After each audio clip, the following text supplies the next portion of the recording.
Καλησπέρα σε όλους. Καλησπέρα σε όλους. Ελπίζω να ακούγομαι. Κοιτάω να δω κάποιες τεχνικές λεπτομέρειες. Όπως και να έχει το θέμα, η υπόθεση η οποία μας απασχολεί σήμερα, η οποία είναι πραγματικότητα, δεν είναι υπόθεση, είναι το γεγονός ότι το γνωστό κόμμα των 7 ημερών, η νίκη του κυρίου Νατσιού, του επίδοξου αυτού πολιτικού, ο οποίος επί χρόνια ασχολείται με αυτό το θέμα, το πώς θα γίνει δηλαδή βουλευτής, και τα κατάφερε, ψήφισε υπέρ του ελέγχου του διαδικτύου από το σύστημα. Το ψήφισε αυτό μαζί με τη Νέα Δημοκρατία. Να ευχηθούμε περαστικά στον ψυχασθενή της Καψάλας. Έτσι. Ελπίζω ο ψυχασθενής της Καψάλας, ψυχασθενής, πώς να τον χαρακτηρίσω δεν ξέρω, ο Άγιος της Καψάλας. Έτσι. Να πούμε συγχαρητήρια στους καραμανλικούς, αμαρικούς, οι οποίοι στηρίξανε αυτό το μόρφωμα. Να πούμε συγχαρητήρια στην ανιψιά του πατρός Παϊσίου, στην Κόνιτσα, την οποία όταν θα έρθω στην Κόνιτσα θα πάω να την δω, έτσι. Μπορεί να ομοιάσει στον θείο της, πηγαίνοντας να μονάσει, έτσι. Όταν στο Βυζάντιο, μια και το παίζεται και Ρωμιή, λοιπόν, γινόντουσαν λάθη, αυτοί και αυτές κλεινόντουσαν σε ένα μοναστήρι, τιμωρητικά. Ας πάει να σώσει την ψυχή της για αυτό το οποίο έχουν κάνει. Να δώσουμε εύσημα στον Σταμάτη Πανουδάκη, ο οποίος διαχώρισε τη θέση του από αυτό το μόρφωμα, και βέβαια να δώσουμε εύσημα στον εαυτό μας που είχαμε καταλάβει εξ αρχής τι πεζότανε και το καταλάβαμε αυτό και σε επίπεδο γεωπολιτικής. Δεν χρειάζεται. Κάτι ακόμα. Σηκώσαμε βίντεο με το που το μάθαμε αυτό κατευθείαν στο Facebook και κατευθείαν τα τρόλ, έτσι, της νίκης, τα οποία δεν μυρίζουν λιβάνι, μυρίζουν σαπίλα, λοιπόν, μας μπλοκάρανε, λέει, για μίσος, για ρητορική μίσους. Η νίκη αποτελεί ένα παρακλάδι του συστήματος, το οποίο είχε σαν στόχο την χρησιμοποίηση του θρησκευτικού αισθήματος. Ξαναλέω ότι δυστυχώς δικαιωνόμαστε και για την νίκη για μία ακόμα φορά. Αν πάτε στον ellas21.com, θα το σηκώσω από κάτω να το δείτε, ως πρώτο σχόλιο. Υπάρχει ένα άρθρο το οποίο αναφέρεται πρώτο στην ατζέντα της νίκης. Η ατζέντα της νίκης είναι η αντικατάσταση πληθυσμών με την επίλυση του δημογραφικού δια της εγκίστοσης και εγκατάστασης των αλλοφύλων στη χώρα μας για 100 χρόνια και η διευκόλυνση των τραπεζών στο να σας γδάρουν κι άλλο. Κάτι για το οποίο εμείς ήμασταν εξ αρχής αντίθετοι, γιατί εμείς τις τράπεζες θεωρούμε ότι τις έχουμε ανακεφαλαιώσει και δεν τους χρωστάμε απολύτως τίποτα. Το κίνημα 21 είναι απέναντι σε όλο το σύστημα. Αντιλαμβανόμαστε ότι υπάρχουν εγκλωβισμένοι άνθρωποι σε αυτά τα μορφώματα.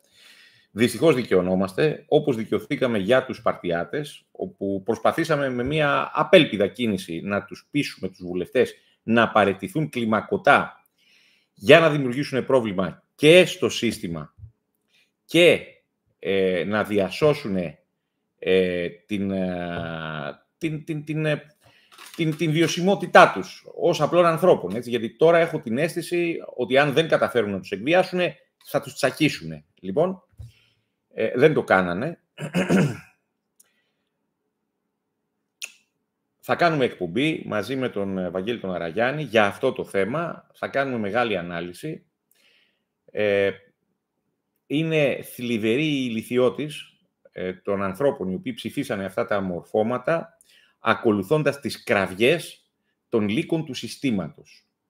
Να μην ξεχάσουμε την εφημερίδα Εστία, η οποία προωθούσε τον κύριο Νατσιό, την εφημερίδα Δημοκρατία, δυστυχώς και η Ελεύθερη Ώρα, η οποία μιλούσε για κίνημα. Δεν ήταν κίνημα, δεκανίκη είναι. Και ανοίγαγαν αυτό το τουρκορωμαϊκό μόρφωμα, έτσι, σε δύναμη εντός της Βουλής. Βέβαια βοήθησε και ο Μητσοτάκης με τις γνωστές μεθοδεύσεις του εκεί με την Singular Logic. Είναι καλός διαχειριστής. Ωστόσο, αυτό δεν σημαίνει ότι εμείς σταματάμε τον αγώνα. Τον αγώνα θα το συνεχίσουμε και θα τους πατήσουμε κάτω, αυτό να το ξέρετε. Θέλω να κοινοποιήσετε, να γραφτείτε στο κανάλι, όσοι μας ακούτε. Θα το σηκώσουμε και σε άλλα κανάλια. Προς το παρόν το μεγάλο κανάλι το έχουμε ολίγον απενεργοποιήσει. Στις 16 Δεκεμβρίου θα έχουμε τις συνεδριακές εργασίες μας για το πρώτο συνέδριο του Κινήματος 21. Σε εσάς επαφίεται να μας δώσετε τη δυνατότητα να κατέβουμε και στις ευρωεκλογές. Η δυνατότητα αυτή είναι και η οικονομική. Εμείς δεν έχουμε τους σπόνσορες της νίκης, ούτε τις ευλογίες από τον Μπαφομέτ. Και δεν τις θέλουμε. Λοιπόν, δεν έχουμε την Θεία Όλγα. Λοιπόν, σας συστήνω να δείτε την συνέντευξη του κυρίου Τηλιγαδά στην Betty Direct. Λοιπόν, έχουμε και ένα συμβάν με την Betty, έτσι, το οποίο ή θα λυθεί στα δικαστήρια ή θα λυθεί με διαφορετικό τρόπο. Κάποιος ο οποίος ή το ενδιάμεσος και βγήκε και έλεγε ψέματα για μένα, θα συρθεί και αυτός στην δικαιοσύνη, όσο υπάρχει ακόμα μια δικαιοσύνη κατά την οποία θα μπορούσαμε να της έχουμε εμπιστοσύνη, έστω και στο 40 με 50 με 60%. Η εμπιστοσύνη είναι κάτι το οποίο δεν εκβιάζεται, κερδίζεται. Είδα διάφορους που βγαίνουν και λένε τώρα παραιτηθείτε, λοιπόν, έτσι, στο άσχετο, χωρίς να έχουν τεχνική, χωρίς να έχουν αιτιολόγηση, χωρίς να έχουν συνταγματικά αλγοριθμική αντίληψη του πώς και γιατί πρέπει κάποιος να παραιτηθεί. Ωστόσο, ξαναλέω ότι είμαστε οι πρώτοι που το έχουμε πει, συνεχίζουμε κανονικά. 16 Δεκεμβρίου, λοιπόν, ημέρα Σάββατο, στο Savoy Hotel, Ηρών Πολυτεχνείου 93, στον Πειραιά, για τις εργασίες του πρώτου συνεδρίου του κινήματος. Είναι προσυνεδριακές εργασίες. Θα υπάρξουν τέτοιες εργασίες σε όλη τη χώρα. Καλό κουράγιο, καλή δύναμη, καλή συνέχεια. Είναι πικρή η δικαίωση. Μακάρι να είχαμε λάθος, να είχαμε πέσει έξω. Δυστυχώς δεν έχουμε πέσει έξω.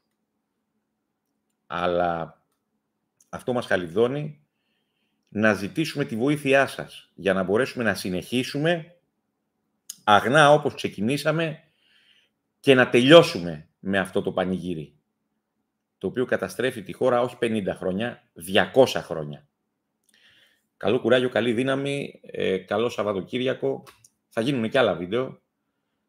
Εγγραφείτε στα κανάλια μας και στο Twitter και στις σελίδες στο Facebook και στα κανάλια στο YouTube από όπου μας βλέπετε.